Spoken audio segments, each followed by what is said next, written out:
বন্ধুরা আমরা এসে গেছি মইপিট ঘাট। এই যে মইপিট জেটি ঘাটে আমরা এসেছি। দেখুন কত নৌকা এখানটা আছে দাঁড়ানো, দেখুন কত নৌকো, সব মাছ ধরার ফিশিং বোট আছে। মাম্মাম বাবান চলে এসো। একটা বিয়ের ওই যে একটা বোট আছে বিয়ের। কোথায় পাবো এখানে? তারপরে আপনাদের একটা কিছু দেখাচ্ছি, ঠিক আছে আসুন।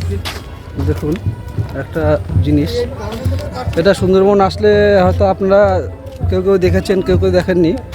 সেইটা হচ্ছে জিনিসটা আপনি বুঝলা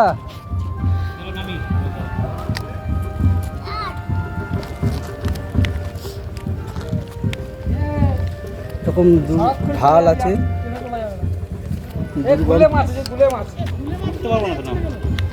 হ্যাঁ উঠতে পারবো। এই দেখুন এই যে গুলে মাছ কতগুলো, এগুলোকে গুলে বলে। এগুলো এই কাদায় এরকম ভেসে বেড়ায়, হেঁটে বেড়ায়। ওই যে দেখতে পাচ্ছেন।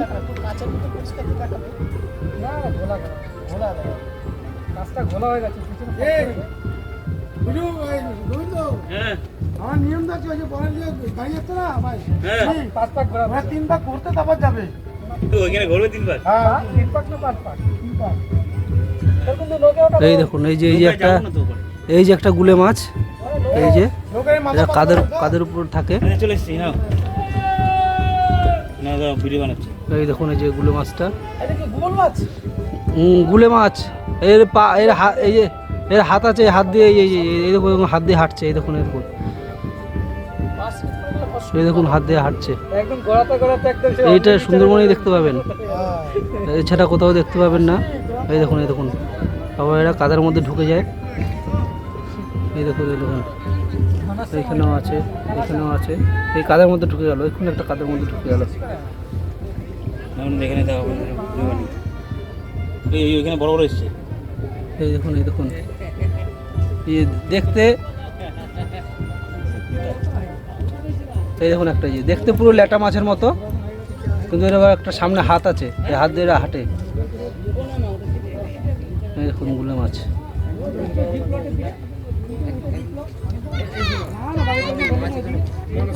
এই মাছগুলো সুন্দরবনে খুব দেখা যায় এই কাদার মধ্যে, এই কাদার মধ্যে এগুলো থাকে। আর একটা জিনিস দেখা যায় লাল কাঁকড়া, সেগুলো আমরা এখানে এখন দেখতে পাচ্ছি না। আমরা চলে এসেছি একদম মইপিটের একদম জেটিতে চলে এসেছি। মইপিটের জেটিতে চলে এসেছি। মইপিটের জেটির ওপাশে হচ্ছে জিপ লট। আপনাদের দেখাতে পারবো না, ওদিকে জঙ্গল আছে। সেই জঙ্গল থেকে মাঝে মধ্যেই বাঘ, মানে দক্ষিণ রায় এই বনে, এই গ্রামের কোনো একটা গ্রামে চলে আসে। এবং বিভিন্ন সময় দেখা গেছে যে দক্ষিণ রায়ের আক্রমণে গ্রামবাসীরা বিভিন্নভাবে আহত হয়েছে, মারা গেছে। এই জায়গাটা হচ্ছে কি একটা সুন্দরবনের একটা কাটা জঙ্গল। এই জঙ্গলে ঘন বিশাল জঙ্গল, এগুলো সব হচ্ছে ম্যানগ্রোভ অরণ্য, বিভিন্ন ধরনের গাছ রয়েছে। এই যে দেখতে পাচ্ছেন এই জাতীয় এই নৌকা করে, বোটে করে মানুষেরা মাছ ধরতে যায়। বিভিন্ন ধরনের যারা পর্যটকরা আসে তাদেরকে এই সুন্দরবন অঞ্চলের বিভিন্ন জায়গায়, বিভিন্ন দ্বীপে তারা ঘুরতে নিয়ে যায়। এবং কিছুদিন আগে দেখে গেছেন, আপনারা জানতে পেরেছেন খবরের মাধ্যমে বা সংবাদ মাধ্যমে, একজন এই কৈখালীর মইপিটের কৈখালীর অঞ্চলে, কৈখালীর দ্বীপের কাছাকাছি একজন নদীতে পড়ে মারা গিয়েছিলেন। এবং তাকে 3 দিন পরে পাওয়া গেছে। সুতরাং আপনারা আসবেন, আনন্দ করবেন, এমন কিছু করবেন না যাতে দুর্ঘটনার শিকার হয়ে যায়। তো চলুন দেখতে থাকুন, আমরা আরও জায়গায়, বিভিন্ন জায়গায় যাব। দুপাশে জঙ্গল, হ্যাঁ দুপাশে জঙ্গলের এই ম্যানগ্রোভ অঞ্চল রয়েছে, ম্যানগ্রোভ গাছ রয়েছে। এগুলো প্রকৃতির একটা বড় সম্পদ, অক্সিজেনের ভরপুর। এখানে প্রচুর বিশুদ্ধ অক্সিজেন এই গাছের জন্য। বিভিন্ন ধরনের এখানে বন জঙ্গল রয়েছে।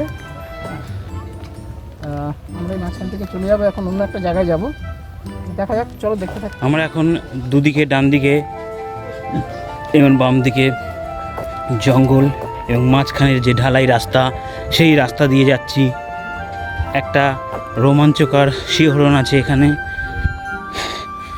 খুব দারুণ একটা সুন্দর এবং সুন্দরী গড়ান গেও গাছের যে জঙ্গল বাদিকে আমরা দেখতে পাচ্ছি, দারুণ। এবং প্রত্যেকটা খাড়ির মিডিলে, যেটা বললাম, একটা করে নৌকা আছে। এবং নৌকা দিয়ে, নৌকার ভেতরে নৌকাগুলো রাখা হয় এবং যখন জোয়ার আসে তখন মাছ ধরতে যাওয়ার জন্য। এই দেখো এখানে আরেকটা নৌকা, দেখো ছোটো বোট।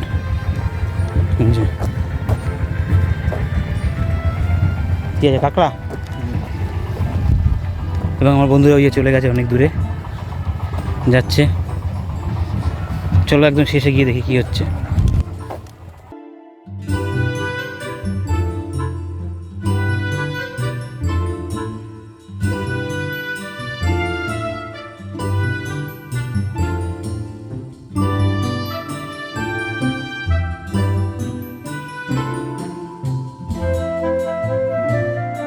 এখানে দেখুন এই জঙ্গলের মধ্যে নিম পাতা, এই নিম পাতা খুবই ভালো লাগছে। নিম পাতা ভাজা খাবো, নিম পাতা নিয়ে নিচ্ছি। এখানে আছে নিম পাতা, আছে এই নিম পাতাগুলো। হ্যাঁ, এই যে দেখুন নিম পাতা, এর মধ্যে দিয়ে যাওয়া যাবে না। নিম পাতা নেব। এই নিম গাছ পুরো ভেঙে চুরে নিয়ে চলে যেতে হবে। আরও দেখা যাক কিছু পাওয়া যায় কিনা। এখানে হচ্ছে কি একটা জিনিস হচ্ছে খুবই প্রসিদ্ধ, একটা নয় দুটো জিনিস, সুন্দরবনের কাঁকড়া আর সুন্দরবনের মধু। খুবই সুন্দর, খুবই সুন্দর। যদি আসল পাওয়া যায়। তো আমরা একবার আমাদের এক ভদ্রলোক, মিস্টার বিন বলে একজন ভদ্রলোক ছিল, জামাইবাবু, সে আমাদের একটা মধু এনে দিয়েছিল। সে মধু খেয়ে সত্যি অসাধারণ মধু। সে মধু খেয়ে রাত্রেবেলা স্নান করতে হয়েছে, এত গরম লেগেছে। সর্ষে ফুলের মধু, এরকম ঝাঁজ আছে মধ্যে। নিম পাতা নিয়ে নিয়েছি। নিম পাতা কালকে খাবো সকালে উঠে। চলো, আগে কথা